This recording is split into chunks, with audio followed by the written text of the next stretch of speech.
Hi, and welcome to the show. We're so glad to have you here today to talk about LongTail SEO. And just to dive right in, I think a lot of people understand what traditional SEO is, which is trying to rank to the top of Google for a short key phrase. Like for pure chat, that would be live chat. But LongTail SEO is a little bit different. Can you tell me about what's different between the two?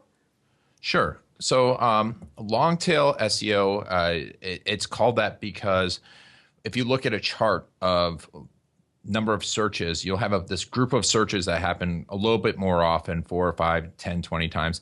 And then as the chart goes out, you'll have a bunch of searches that happen one time. And that's called long-tail SEO. And why that's important is because A, you have a lot more converting terms. And the reason is because people are asking buying questions. But B, you get to address people at different points in the conversation. And one of the examples like live chat. Yeah, someone might type in live chat, but there's a lot of other questions that they've asked of Google. And they asked, what's the best chat software, chat that integrates with WordPress? How do I get chat on my website? All those types of things are at different points in the buying cycle. And while live chat would be a great one to have, and it'll be a converting term.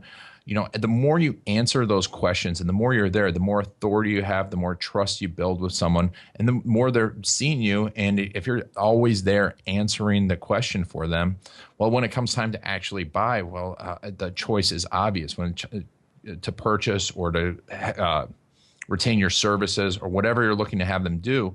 Now that they've seen you 5, 6, 7 times, they're most likely going to hire you right away, or at least give you the first opportunity. Well, I mean, obviously that sounds fantastic, but it does sound like trying to think of every phrase that someone might search for on Google. I know I can search for 100 phrases for one thing. How do you hone in on which of those you should be writing content about? Because it's pretty hard to cover everything that people might be thinking of, Yeah, and so I go into it with every single client. I've done this for hundreds upon hundreds of clients. We work with a lot of law firms, and you would think, well, at this point, he knows exactly what people are going to type in. But what people are typing is constantly changing. So what you do is you build out your content, and then you pay attention to what's working and what people are actually asking. You pay attention to those keyword reports, and you start to build upon that. You start to dive deeper into that. Additionally, you use other resources too. And you pay attention to terms that you hear a lot, questions that you hear a lot on the phone and on things like live chat. When someone, if someone took the time to chat with you or pick up the phone and call you, there's probably 20 or 30 other people that are asking that same question that didn't take the time to pick up and call you. You can take that question and figure out the question that precedes it or the question that comes after that and write content about that. And then as you write that, you pay attention to what's working and you build upon what's working. And that's the big thing. And I see a lot of people like, well, I have to be number one for this term or number one for these 3 terms. And what we used to do is get people number one for that term. And then they'd be like, well, the phone isn't ringing. And, it's because it's not working. You build upon what works and you build that content upon what works. That's awesome. And I want to focus on one of the things that you said, which is you want to write a lot of content about something. And I think people do tend to think about, if we want to have good SEO, we need to have a blog or we need to be writing articles. But there are other kinds of content that you can create. And how does that other content factor into the whole SEO mix? Yeah, so I mean, content is anything that you put on the internet. So it's of course it can be written content, but it also can be slideshows, it can be photos, it can be audio content like this. You can take a podcast, you can make a podcast, or you can just make MP3s and put them on there and have that indexed. And of course, there's video, and that's what we're big into at Authentic Web. We create a lot of video for clients, a lot of videos. Some of our clients, we've created 80, 90 videos. Wow. And what that does is has them answering that question directly. And the video is highly indexed by Google. You probably see those thumbnails in the actual search results besides on YouTube, which is really, really powerful because when someone sees that video in the search results, they're going to click on it and they're going to watch you. Plus, YouTube is the second most used search engine out there. It's ahead of Yahoo and other search engines. So, when we're talking about Google, of course, but why not be on the second most used search engine too? And everyone always questions that. And then I'm like, well, how many times have you used YouTube today? And they're like, oh yeah, What happened last time your air conditioning was broken? I went and trying to fix it on YouTube, and then everyone tries to fix everything by watching a video. So it's very, very powerful content. I think it's more powerful than written content.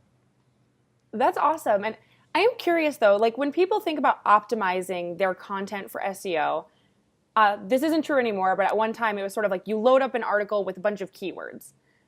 But how can you optimize written content today? And then video content is sort of a whole new ballgame of how should we be optimizing that content to be indexed well? So do you have any feedback on that? Sure. I wrote a book called Stake Your Claim, and it's the basics. You want to be building up the foundation of your internet presence using these 4 pieces of internet capital: domain, your links, that content, and your online reputation. But really, when it comes to SEO, and people always ask me what the definition of SEO is, and I'm like, well, it's just being there when being there when people ask questions on the internet. So optimizing your content means playing around with the keywords a little bit, but really thinking as much as possible about those questions and making sure that you're building up more of that content, building up more of those links, and making sure that you're there as much as possible. So really the SEO is still about links and volume of content, and just constantly building it up. If you think too much about some of the tricks behind it, that's when people get into trouble. And even the best experts are getting in trouble, because I tell people this, if you're trying to trick the system and really trying to fool Google, well, you're playing a game against 10,000 of the smartest people in the world that this is their only game. So it's kind of you think about it that way. It's like, why not just do what they say, build up content, answer great questions, be authentic, tell your story, and just do it that way, and it will start to work over time. It's going to work tomorrow? No. And if you try and make everything work tomorrow, you're most likely going to break your web presence and possibly get blacklisted by Google. Yeah, that would be a nightmare. Absolutely. And I'm curious, so as people are trying to build up this sort of body of work, it's not necessarily all of our specialty to be content creators, right? Not everyone feels like a good writer or has any experience doing filmmaking. Do you have any tips to sort of help people feel more comfortable, or ways that they can execute this without having to do something totally elaborate? Play around with different techniques. You don't have to write 500 or 1,000 words. It can be little bits of content, and pay attention to what works for people. Start doing it. I have one client actually that I saw today. He started making videos himself years ago, and it's fun to watch the progression of the quality of video, and they got better and better and better. And it's really about starting doing it and paying attention. You're not going to be great at it at first, but it's a fact of life that you need to do it. I mean, you can always hire people to do it, but still having a good base understanding of how it works is going to help you communicate with them. So just start doing it and start getting it out there. Plus, do it on your own website as much as possible. I talk about your piece of internet capital. Your domain is your internet capital. And I see a lot of people building content on other websites. They put a whole paragraph or 2 or 3 paragraphs on Facebook, or commenting on Facebook, or commenting here and there. And while that's good a little bit for links and for your social value, really be putting that content on your website and just do it on a consistent basis.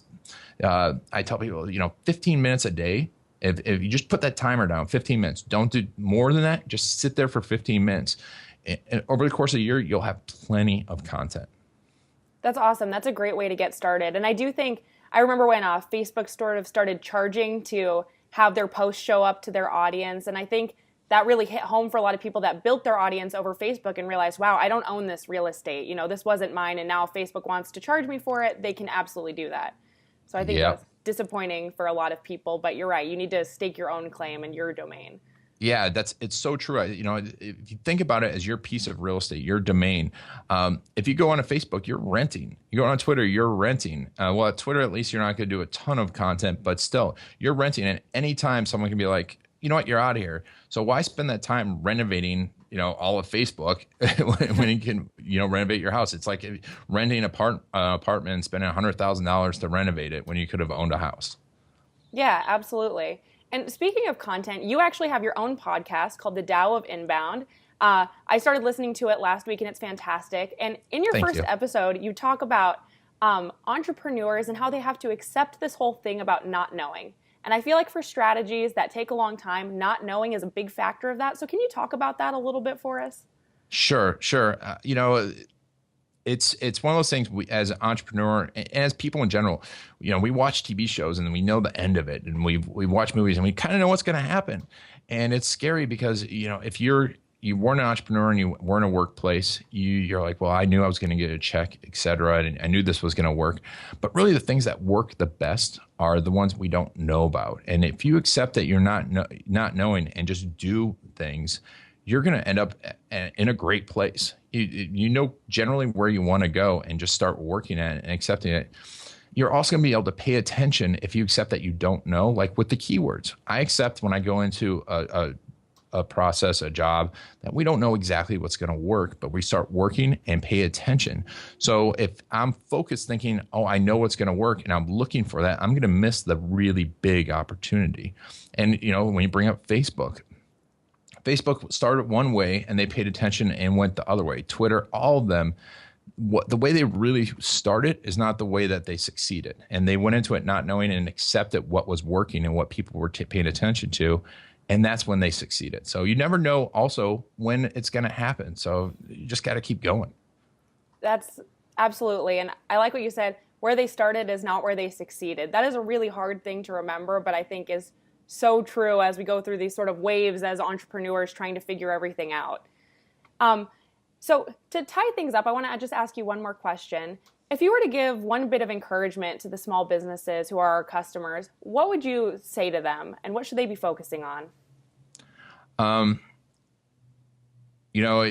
As long as your heart is in it and you're really helping people, you'll have the encouragement. You pay attention to that, and that's going to keep you going. Because if it's just about money, unless you're really money motivated, you're not going to have the motivation to keep going. So really help people. And the best way to do that, and the best way to do really well at SEO, and best way to really do well at social media, and best way to do anything is to listen. And listen to what people want. Listen to what they're saying to you. Really listen, and listen a little deeper than that question. What is that question really about? And if you pay attention to that and help and answer that question, you'll succeed time and time again. I promise you. It always happens. It's listening to what people really need.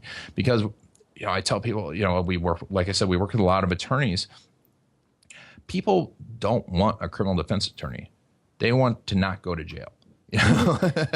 Fair point. They want their freedom. They want to not be embarrassed, or there's other things behind it. And if you can answer those questions, you're going to succeed.